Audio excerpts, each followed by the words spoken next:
লবণ হলুদ সব দিলাম, মাপ মতন দিয়ে দিছি। বেগুন আর মূলা আর কয়টা মাছ দিলাম, মাছ কেউ খেতে চাচ্ছে না তো ভাজে দেবো, কয়টার মধ্যে দিয়ে দিলাম। ধুয়ে নিচ্ছি, নিয়ে এইভাবে দিলাম আর কি।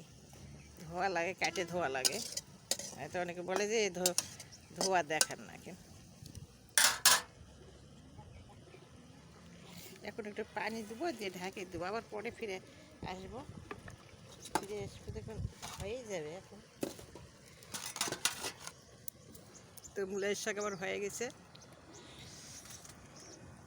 মূলাই শাক যে যেমন করে খায়, মাছ দেয় বা চিংড়ি মাছ বা এমনি, সে সব রকম করে চলে। আর এটা এখন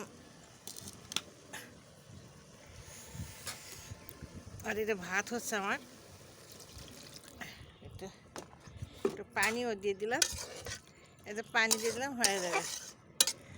তরকারি বেশি রান্না করে নষ্ট হয়ে যাচ্ছে, আর মাছ টাছকে খেতে চাচ্ছে না, মাছ কমই খাচ্ছি। এটা ঢাকে দেবো,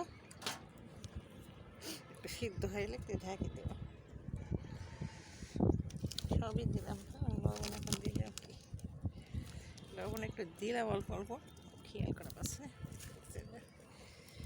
লবণ দিচ্ছি একটু।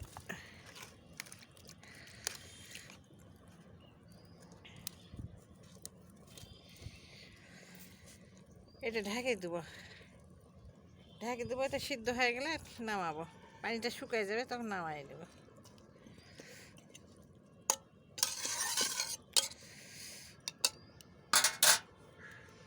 তরকারি সবজি টবজি বেশি রান্না করে নষ্টই হয়ে যাচ্ছে।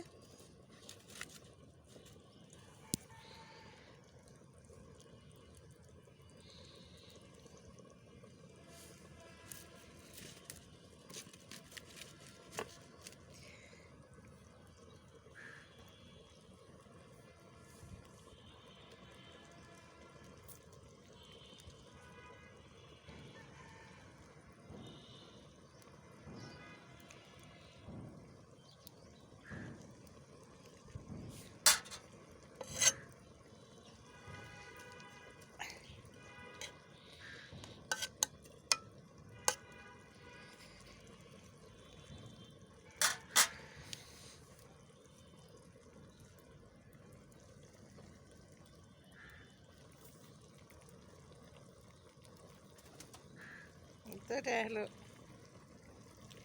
বল ফুটে গেছে।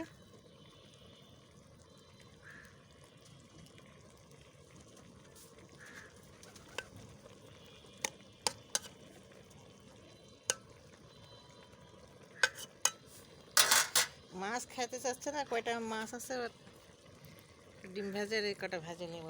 মাছ কিনছি না তো, মাছ খাচ্ছে না কেউ। তরকারি টরকারি রান্না করলে নষ্ট হয়ে যাচ্ছে বেশি। জ্বর হয়ে গেলে এক এক করে সব জ্বর থেকে উঠেছে, আর কেউ খেতে চায় না। আলহামদুলিল্লাহ ভালো আছে, সবাই ভালো আছে।